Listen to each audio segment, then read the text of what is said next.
Hello viewers, मैं सुमन स्वागत करती हूं आपका न्यूज़ 21 में।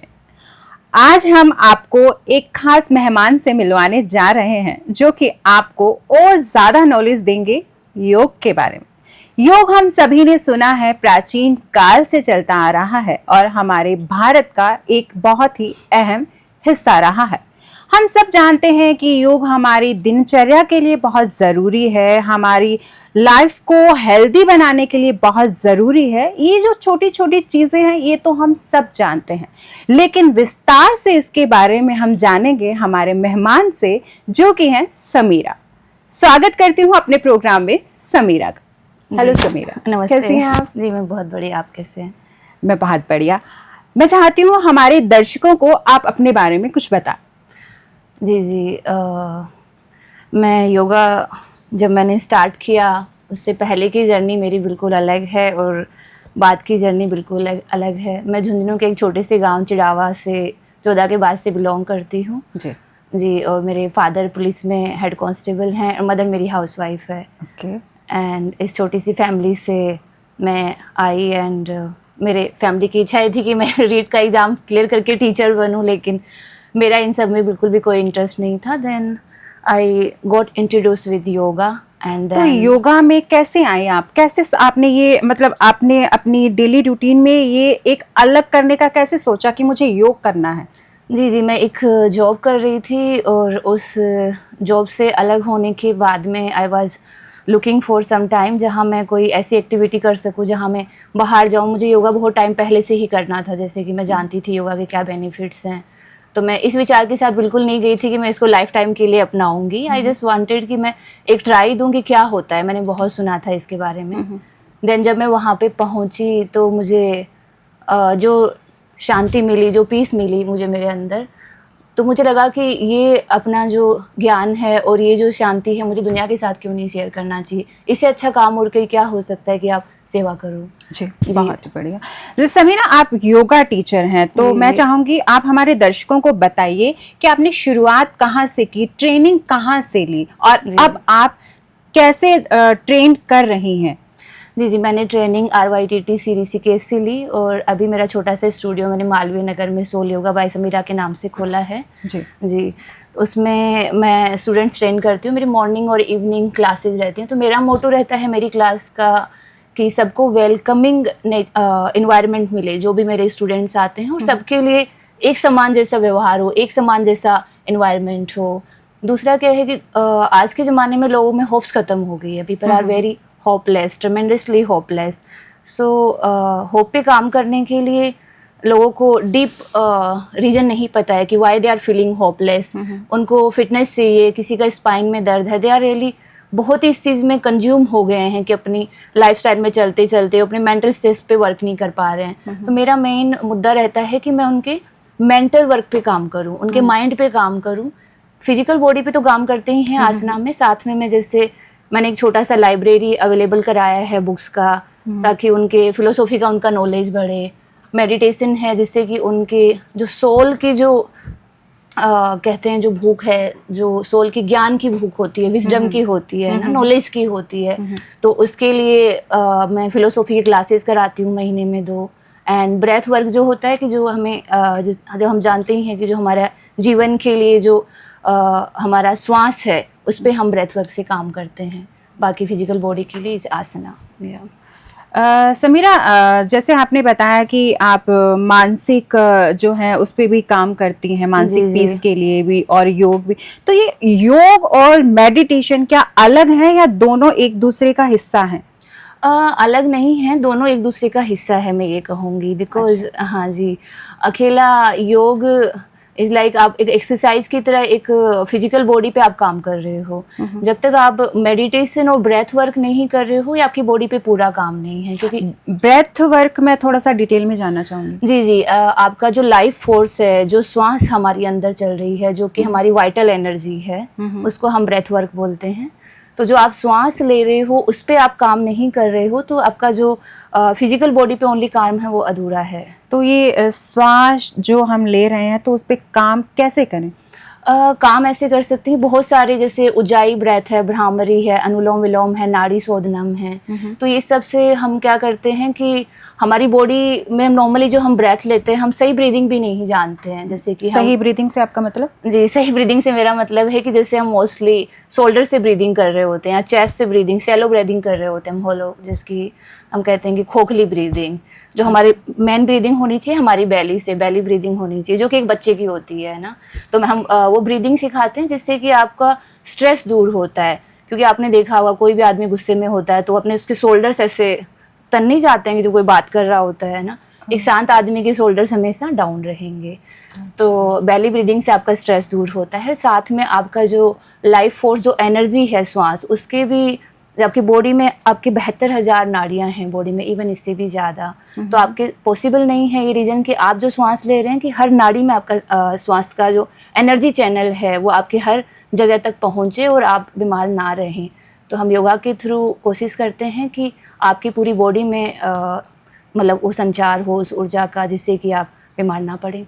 समीरा, हम आपसे ये श्वास का जो है मेथड जानना चाहेंगे। आप जिस प्रकार से आप बता रहे हैं कि सही तरह से हम सांस नहीं लेते हैं, तो सही तरह से सांस लेने का मतलब क्या है आपका?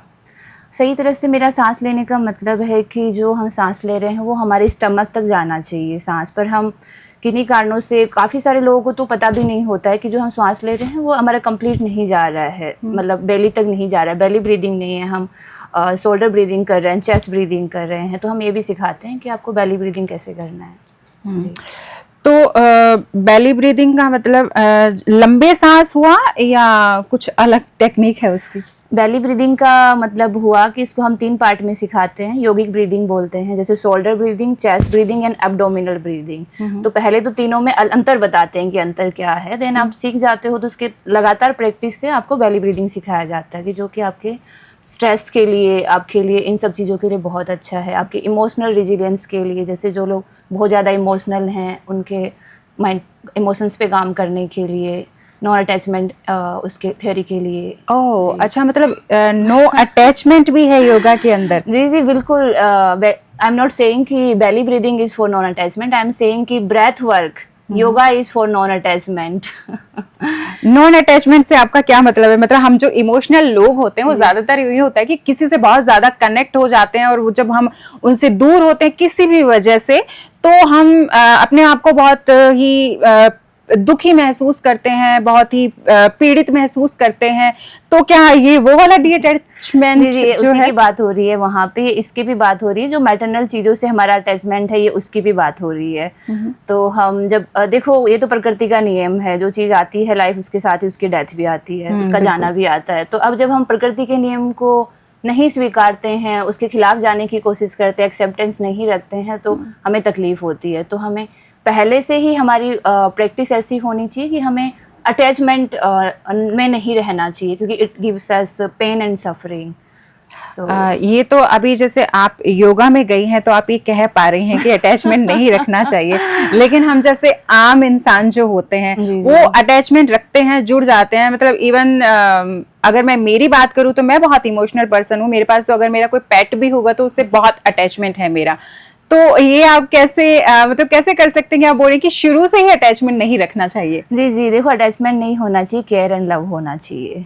सो अटैचमेंट, केयर एंड लव में क्या अंतर है कि जब आप अपनी, मान लो कि आपके पेट है, उसकी तबीयत खराब, आप उसको डॉक्टर के पास लेके गए, आपने जो उसके लिए कर सकते थे आपने किया, बट फिर भी आप जब यहाँ काम पे आप आए हो, उसके बाद में आपको डॉग का टेंशन हो रहा है, आपका दिमाग उसी में जा रहा है, तो दिस इज अटैचमेंट। सो वो तो नहीं होना चाहिए। आप सजेस्ट तो नहीं करेंगे कि अटैचमेंट होना चाहिए। समीरा, मैं आपसे ये जानना चाहूंगी, जैसे योग है वो शारीरिक जो है शारीरिक तौर पे हमें स्वस्थ रखने के लिए तो बहुत ज़्यादा उपयोगी है, लेकिन जैसे मैं आपसे जान रही हूँ कि मानसिक स्तर पर भी काम करता है। तो मानसिक स्तर पर जैसे हमने ज़्यादातर जो हमने केसेस देखे कोरोना के बाद से हमने ये देखे हैं कि हम मानसिक स्तर पर बहुत ज़्यादा वीक हैं, हम अकेला नहीं रह पाते हैं या हम चीज़ों को हैंडल नहीं कर पाते हैं।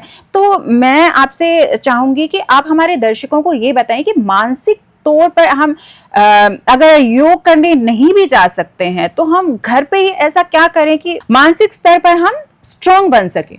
जी देखो, योगा जो है, योगा फिलोसॉफी है, वो पॉजिटिव और नेगेटिव माइंड की बात करती है। एंड जो आप इमोशंस, फीलिंग्स एंड थॉट्स की जो बात कर रही हैं, वो एक नेगेटिव माइंड के साइन है। एक पॉजिटिव माइंड के साइन है विजडम, इंटेलिजेंस एंड अंडरस्टैंडिंग। तो आप जब अपना अंडरस्टैंडिंग एंड विजडम बढ़ाते हैं, तो आप जितना आपका अंडरस्टैंडिंग बढ़ेगा, उतना आपके माइंड की कैपेसिटी बहुत हाई है। तो आप जब विजडम लो रखेंगे, तो आपको बुरा लगेगा, there is sadness.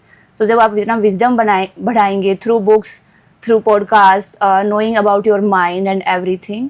So mind के बारे में मैं एग्जांपल देती हूँ, मेरी क्लास में मैं वहाँ बताना चाहूँगी कि माइंड इज़ लाइक, आप इमेजिन करो कि आपके पास एक गन है और मैं आपको कहूँ कि आपको कहीं ट्रैवल करना है और ये आपकी सेफ्टी के लिए है। तो रास्ते में आपको कोई तकलीफ आई, आपको गन निकालनी पड़ी, पर आपको तो गन चलानी नहीं आती। अब गन पता भी नहीं है गन के क्या यूजेज हैं, चलानी भी नहीं आती है। आप गन थी आपकी सुरक्षा के लिए, आपने पता चले खुद पे ही चला ली। तो ये कैसी सुरक्षा हुई? तो हमारे पास माइंड तो है, गन तो है हमारे पास, लेकिन हम उसका यूज करना नहीं जानते हैं। यदि आपको गन चलाना आता तो आप सेफ्टी कर पाती, आप कॉन्फिडेंट होती। तो इसी तरीके से माइंड जो है हमारा, जब हम उसको पूरी तरीके से नहीं जानते हैं, तो हम उसको अपने ऊपर हार्म ले रहे हैं। जैसे कि मैं कहूँगी कि माइंड हमारा, योगा में कहते हैं कि माइंड को आपको अपने लेबर की तरह ट्रीट करना चाहिए, जबकि माइंड हमारा यहाँ पे कैप्टन बना हुआ है। तो जिस घर में लेबर का राज चलेगा और मालिक नहीं होगा, तो उस घर की क्या स्थिति होगी, आप बताइए। मतलब आपके कहने का मतलब ये है कि माइंड हमें रूल नहीं करे, हम माइंड को रूल जी बिल्कुल, माइंड हमें रूल नहीं करना चाहिए। और योगा का मतलब ही है एक्सपीरियंसिंग नो माइंड। मतलब आपने माइंड को आप शांत करना कि आपको कम लेस थॉट्स आए। योगा का एक सूत्र है जो मैं आपको बताना चाहूँगी, योग चित्तवृत्ति निरोधम। तो यहाँ पे इसका मतलब है कि आप अपने पावर हाउस, जो आपका माइंड है, वहाँ से आप अपने विचारों का निरोध कीजिए योगा। सो जब आप अपने विचारों पर कंट्रोल कर लेते हैं, या कम आपके थॉट्स धीरे धीरे ब्रेथ वर्क से या योगा से या मेडिटेशन से धीरे धीरे आपके विचार कम होने लग जाते हैं, जिससे कि आपको ओवर थिंकिंग ना करने में भी हेल्प मिलती है। ओके जी। ये बहुत ही डीप हो गया है कि मतलब हम अपने विचारों को कंट्रोल कर सकें। जैसे देखा जाए तो मेरे को जिस हिसाब से लगता है कि हमारे यहाँ पे ओवर थिंकर बहुत ज़्यादा हैं, जिस वजह से आधे से ज़्यादा दुनिया तो वैसे ही दुखी है। तो योग पर हम मानसिक स्तर पर भी काम करके अपने दिमाग को और ज़्यादा मजबूत बना सकते हैं। शारीरिक स्तर पर तो हम अपने जो बॉडी है उसे स्वस्थ रख ही सकते हैं।